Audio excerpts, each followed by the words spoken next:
Thank you very much and good morning. It is a pleasure to be here at the Wisconsin Music Educators Conference. Quick hello to all of our friends out there on banddirectors.com. We're really excited about being here. We have a busy day planned. We're going to be doing our clinic this morning. We have a concert this afternoon, so we hope to see and have an opportunity to talk to many of you.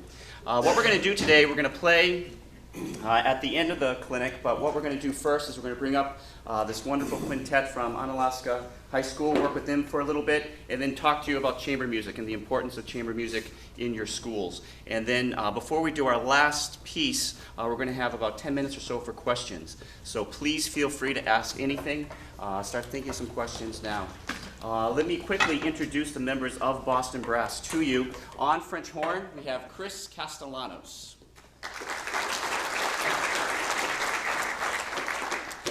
On tuba, Andrew Hitz. On lead trumpet, Jose Sabaja. On trombone and euphonium, Lance Leduc. And also on trumpet, my name is Jeff Connor. Yeah!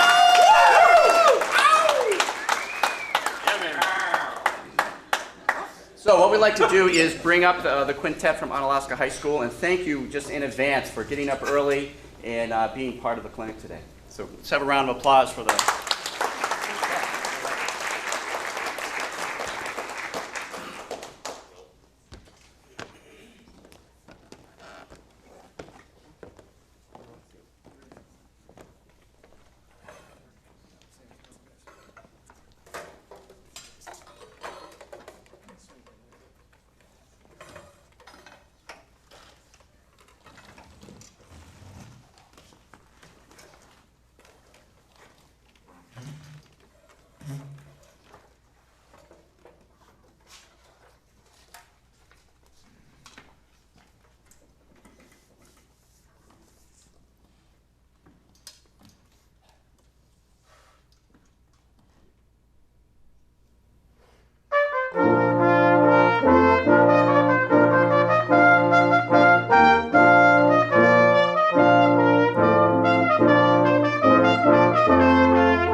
Great job, guys. Great job. First of all, I just wanted to say that I left for this clinic, my hotel, 3 hours after you guys left for this clinic, and it was still dark when I left. So I didn't want to, thank you very much for being so tired and waking up at dark 100 hours and coming and playing for us and on the interweb and all that stuff. So thank you very much. Appreciate that. All right, so first things first, a little bit about stage presence, okay? What happened, this is a very artificial kind of a situation, right? Because you're sitting out there and then you suddenly come up here and you play a piece and then we clap, but you know someone's going to come up and talk, so it's not quite a concert. But in general, what do we do when an audience claps?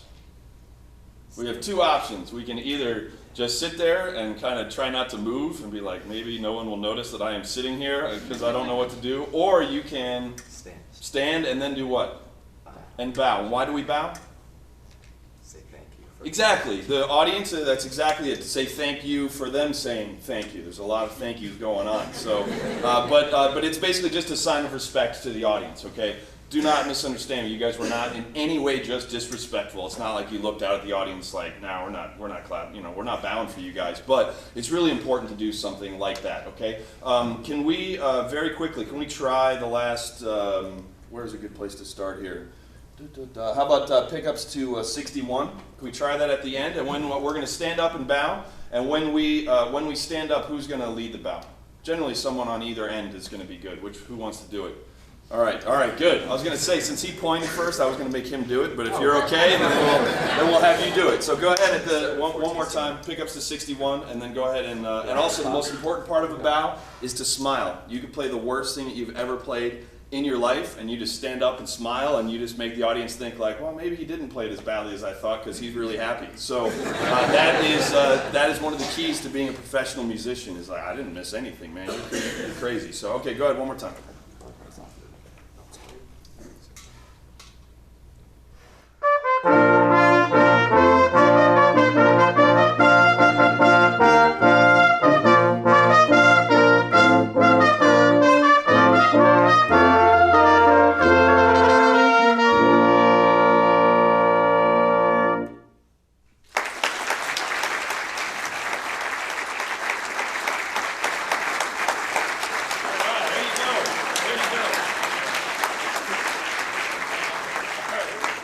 Okay, good. Sometimes you have to convince yourself, think of something that if you were to say it on the internet that you would be kicked out of school. You can say that in your head. It's okay. Whatever you have to do to make yourself smile, you've got to do it. So I like that. You just plastered the cheesiest smile on your face. You're like, all right, buddy, I'm going to smile. I got up at 4:30 this morning. He wants me to smile. But you did it, and that made the audience laugh. Guess what? That made everybody else smile. That's exactly what we're looking for, okay? One thing really quickly about how you're seated. You can sit in a million different ways. If you, I have no idea if you guys can. If you come to our show at 1 o'clock, you'll see that we sit in different ways, which is one way to make the concert more interesting for the audience. And some of it has musical reasons, some of it has both musical and aesthetic reasons. But it's nice to not have everybody in the exact same position for a full 2-hour concert. One thing is that the French horn frequently will work a lot better if you're in this seat right here, okay? So right now I'm going to ask you guys to move, and this is just to try something. The rule of any masterclass or any lesson you ever take with anyone is that while you are in it, you have to just try everything, dive into the water before you feel how cold or how hot the water is. But then you also owe it to yourself to go home, and then you try that, you live with it, and then you decide, that was great, I'm going to do it every time. That wasn't great, I'm not going to do it, or I'm going to take this part of this. That goes for a lesson with a private teacher. I don't care how famous they are, how not famous they are. You have to take all the information and own it yourself, and that's really important. For right now, can we go ahead and take you two and switch, and you two and switch? So now the French horn, there are two instruments in the band which are not only conical instruments, meaning that it's not as directional a sound as the trumpet and the trombone, but they're also pointing in the wrong direction. That's the horn and the tuba, okay? The horn we can do something about by moving over here to the side. And if you guys also could fan out, if each of you could back up just a little bit. You guys are playing pretty well together, and so now this, to the audience, for the people on the internet, for the people here, it's much more inviting for them. It's more that you're playing for them and not playing, in the same room as they are and letting them look over your shoulder, if that makes sense. Now, it's going to sound a little bit different. Again, we're just all about trying things right now, okay? The last thing would be about the stage presence thing is that do you guys generally have a spokesperson? Uh-oh, so last time he pointed at you, this time you point at him. So are you the unofficial spokesman? Actually, yeah, I would say. That's not a good sign. When I asked, are you the spokesman? And he said, actually, yeah. No, I'm just kidding you. I've been trying to get the first trumpet to take the lead. Ah, there we go. Okay, good. So now, all right, now we're getting down to chamber music. I smell a fight brewing. All right, that's perfect. No, I'm just kidding. It's very important in chamber music that it seems like you guys all get along, which is really important. In Boston Brass, we're on the road so much. We're like brothers. Sometimes you don't want to hear it, but it's always for the group's best interests, okay? So you need to always, trust is a huge issue in chamber music. It's probably the biggest issue in chamber music, where if you trust that if he's trying to get you to take the lead on speaking more, that it's not because he thinks you're not going to do a good job and that you're going to be embarrassed by it and that he somehow then wins. It's because that's what's best for the group. Whether that means that someone is asking you to play some staccato note more staccato, or whether someone's asking you to play softer, it's all about making the group sound better, okay?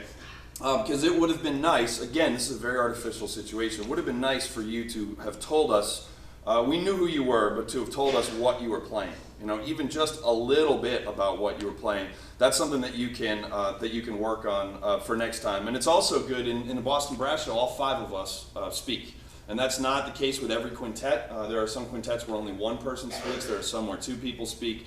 And it's all a difference of styles. However, we feel that the audience and the feedback that we get from the audience is the audience gets to know each one of us a little bit, and they like it when they hear each person talk. And if you hear the 5 of us talk, we all have very different styles in terms of how we deliver things. Some are dry, some are not. I mean, but the audience really appreciates that because they get to know the person or feel like they get to know the person.